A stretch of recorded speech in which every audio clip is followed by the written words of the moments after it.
Good morning and welcome to Thursday's Early Morning Intuitive Guidance. I'm Dr. Bonnie Nussbaum here with some words of wisdom to start your day, give you something to think about, maybe talk to somebody about, because as we share with others, things solidify for ourselves. So yesterday we started a little adventure into consequences, and today we will continue that adventure, and it looks like maybe for the next couple of days we'll be talking about that. Good morning, Nancy. Welcome. You're the first one here today. Glad to have you. So we're going to be continuing on our journey with consequences today, but a couple of things to hit on the front end, and we'll give, good morning, Joniel, welcome. We'll give it a minute or two for the regulars to pop on, our practical rebels, and then I'll mention a few things and demonstrate something, and then we'll move into our learning about consequences today. Good morning, good morning. Getting in the car to go get Kenners. Okay, awesome. Well, listening is a good thing, right? Listening is one of the highest pinnacles we're seeking to achieve. Being a good listener, right? And listening to understand, not listening to respond or retort, which is a whole lot of what we hear lately. So, giving it a minute for everyone to pop on. Good morning, Beth. Welcome. And I want to thank all of you who requested the copy of the video of the court proceedings for line 5. I really appreciate that, because to me it shows a willingness to learn about something that's going to potentially impact millions of people, tens of millions of people. So the ripple effects would be, yeah. So happy that so many of you requested the video. And if anybody else would like a copy of the video sent to your email, just private message me with your email address and I'll get it sent to you. Yesterday just kind of blew up. I was scrambling all day trying to get things prepared for today. I have some meetings today. Good morning, Maureen. Welcome. That I wanted to be uber prepared for, and so it was pretty late last night before I finally shut things down. So hopefully today these meetings go very smoothly, and we get some relentless incrementalism happening here. Good morning, Catherine. Welcome. Glad you're here. Awesome. So let us start with some breath. Nice deep breath in through the nose, out through the mouth. In through the nose, out through the mouth. Another one. In through the nose, out through the mouth. So one of the things that I wanted to mention to you, good morning, Brenda. Glad you're here. Welcome. And I love your little thumbnail there with a bigger painting of similar to the bookmarks that you make. Love that. So again, keep in mind, I'm commissioning you for a work when I finally get my intentional community up and running and I have a place to live other than here. So one of the things I wanted to point out was Jonille explained that she thought the way that Facebook screened posts was through utilizing bots. So it's a relatively, because there's a piece I want to add there, relatively impersonal kind of process. Good morning, Mel. Glad you're here. Welcome. For how people's posts get censored. Good morning, Gwen. Welcome. On the one hand, I get that. On the other hand, someone programs the bots. So there's still some intention behind how they're screening what they're screening. It would be interesting if included in the notification that something's been taken down, there was a line that indicated what rule it violated. That would be interesting. I mean, it kind of says, misinformation, which I find hysterical given that it was court proceedings. How is that misinformation? Whatever, guys. So, but interesting as this thing unfolds. Also, yesterday, Carolyn had asked in the feed if I could demonstrate how I do muscle testing again. Well, there are probably as many ways to do muscle testing as there are humans walking the face of the earth, but I'll give you a handful of the ones that are relatively easy to use. So one of them is just using your body. So you just, if you stand and you're grounded through your feet, take a couple of nice deep breaths, pose your question as a yes, no. Whatever it is, pose it as a yes, no. First I ask, show me a yes. And with my body, it's typically I come forward. Show me a no. Typically it's I go backward. And it's not a feeling of I'm moving myself forward or backward. It's a feeling that I tilt that way energetically. Okay? So that's one. The one I typically use is to make a loop with my finger, put the other finger through. I want my eyes down. Most of the time when we're testing things, there's emotion involved, right? And we're confused because otherwise we wouldn't be resorting to muscle testing, right? So eyes down taps you into emotion. Eyes up taps you into logic. So if I ask you to solve a math problem, you're likely to do this. If you're trying to not cry, you're likely to do this. Moves you into more logic.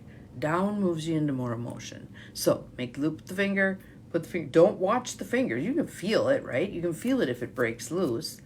Eyes down. And so I'm just going to make something up so you can kind of see how this works. It's in my highest and best good to smoke cigarettes. It is in my highest and best good to drink too much alcohol. It's in my highest and best good to eat leafy greens. So it holds when you're just dealing with tiny muscle groups. That's all you're dealing with. But your body is representative of all of what's going on. So the way I like to think about it and the way I explain it to my coaching clients is the energy in your body is flowing. Good morning, Abigail. Glad you're here.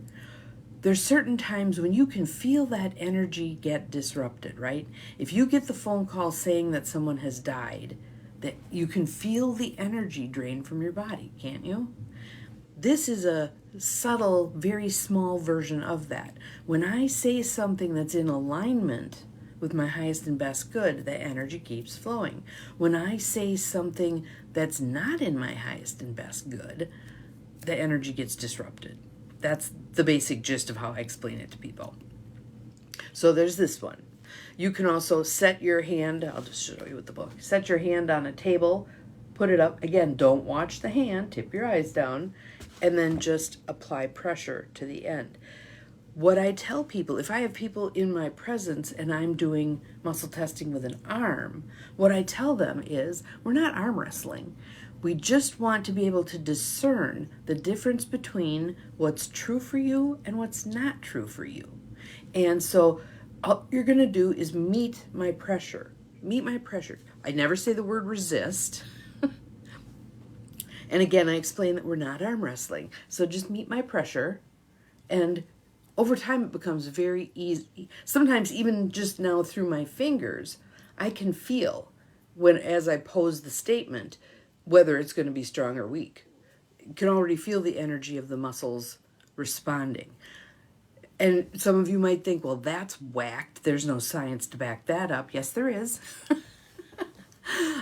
They've done interesting studies with regard to muscle testing, but one that I think is particularly useful is they have someone rest an arm, and they put electrodes on the arm to measure the muscle impulses, and they say, I want you to imagine hammering in a nail.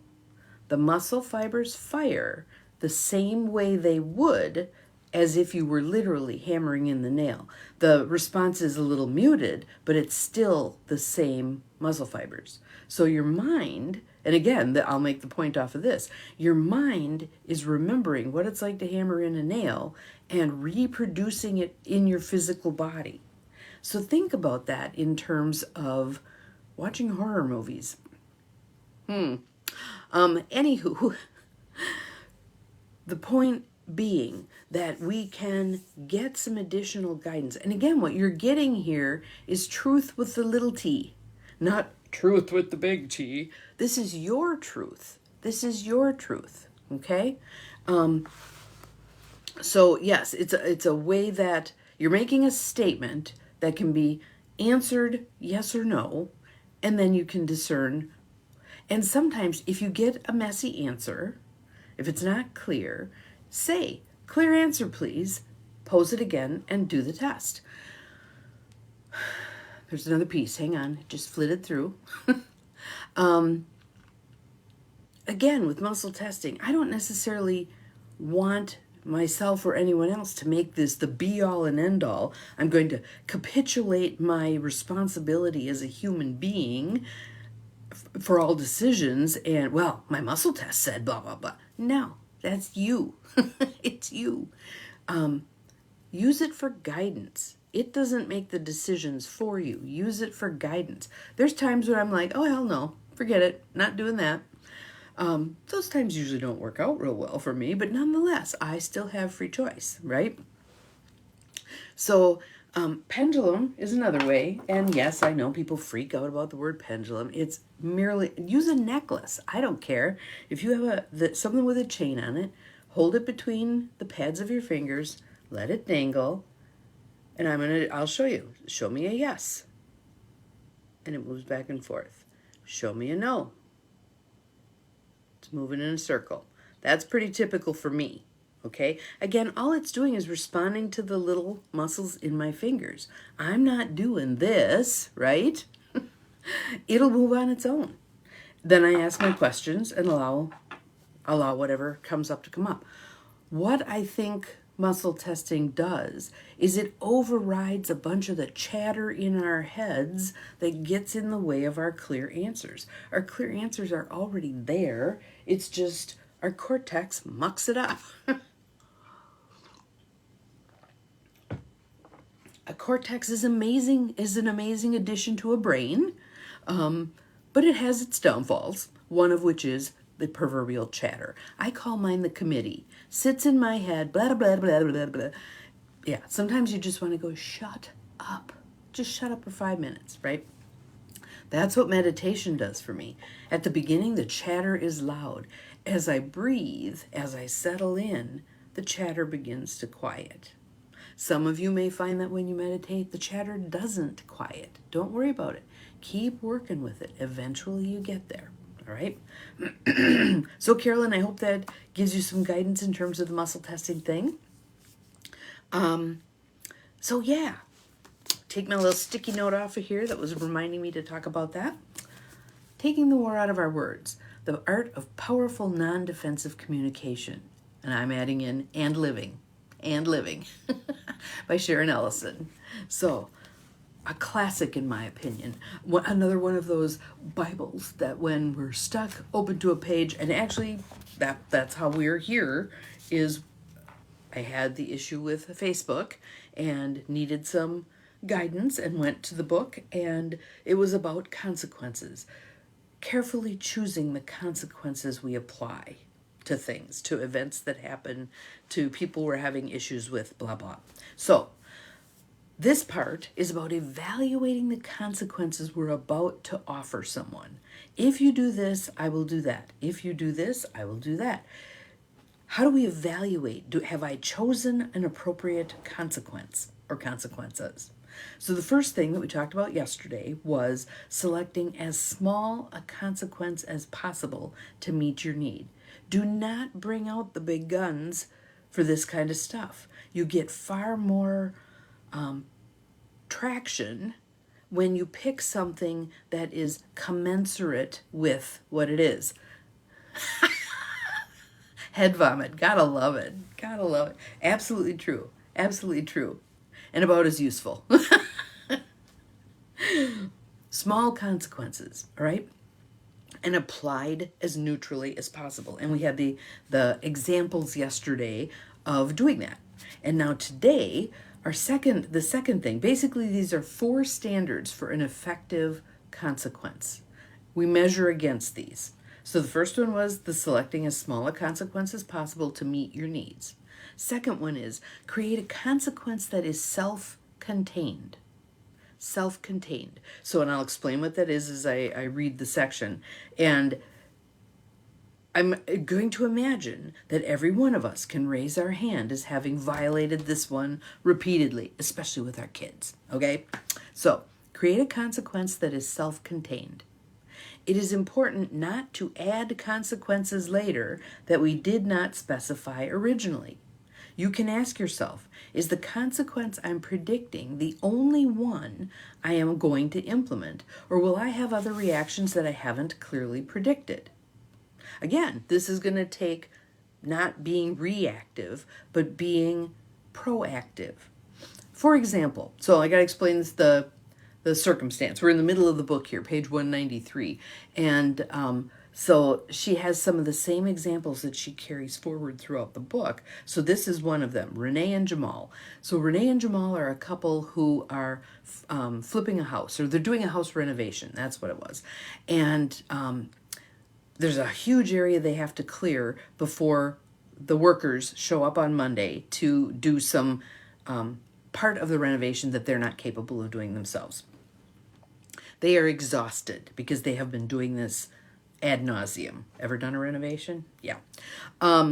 So Renee is desperately wanting to take a break, and Jamal is desperately wanting to get the stuff cleared out of there and then relax. So it's basically an order thing.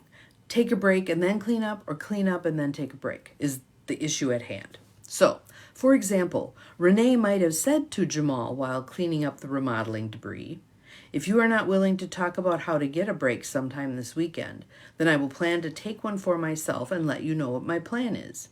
If you are willing to talk about it, then I would love to plan some kind of relaxation with you. Now, a couple things I want to point out about that. First thing is, note that she says both ends of the continuum, right? If you are willing, if you aren't willing. Most of us just do half of it. If you don't clean up this mess, and that's all we say. We don't do the other half. So we want to do the whole enchilada. And if there's more options, let's say there's 3 options. If you do A, I will do X. If you do B, I will do Y. If you do C, I will do Z. Lay them all out. Lay them all out. Now, for the most part, when we're doing that, we have a preference for what the person picks. As much as you can, relinquish that preference. What you're setting up here is a win-win-win for yourself and a win-win-win for the other person. You've stated what you're going to do. They make their choice. You do what you've said you're going to do. On the other hand, you've stated what you're going to do. They make a choice. They make a choice. And they receive whatever consequences you've already laid out, so they know what to expect, right? So that's from Renee's end. Now, well, we've got one more paragraph on her. Then we're going to move on to Jamal. If Jamal refuses to discuss the issue, the only consequence Renee can implement non-defensively is to make her own plan and inform him of it. Good morning, Bobby. Glad you're here. Welcome, welcome. Welcome to those of you I missed while I was reading. So, again, what she said she was going to do was make her own plan and tell him about it and then follow through on it. She's going to take a break, right? On the other hand, if she argues, sulks, slams things around, any of you slammers? Slams things around as she's cleaning up, she multiplies the consequences and implements ones she did not predict. And the problem with doing that is it messes up the prediction process in the first place. So the next time around, Jamal's probably going to be thinking to himself, okay, she says she's going to do X, but I know her. Good morning, Tira. Glad you're here. She's probably also going to do Y and Z. So it messes up the process when you implement consequences that you didn't predict on the front end. All right? So now Jamal, let's talk about him. Jamal also could predict. If you are not willing to create a specific plan for getting the mess cleaned up before Monday morning, then I'm not going to talk about taking a break this weekend. Now here's his other half of the either or, right? If you're willing to create a plan for the cleanup, then I'd feel great about figuring out how to get in some relaxation time. If Renee doesn't make a cleanup plan, Jamal will not react with irritation. He simply won't discuss getting some time off. So, again, the importance of predicting each potential outcome and what you're literally going to do, so that it's highly predictive for the person standing there looking at their options. Okay, I have A, B, and C, and she's going to do X, Y, and Z. I pick whatever, right? So here's another example. So this example was based on having given your child a bicycle for a birthday and that kid whining about the seat, not liking the seat. Likewise, if you predict how you will respond to your child's lack of appreciation, your stated consequence should be the only consequence. If you do not show appreciation for the bicycle I bought for you and stop demanding a new seat for it, then I will ask for it back until such time as you can appreciate it. If you do show some appreciation and don't make demands about upgrading it immediately, then I would love for you to keep it. So it's just focusing on the bicycle, right?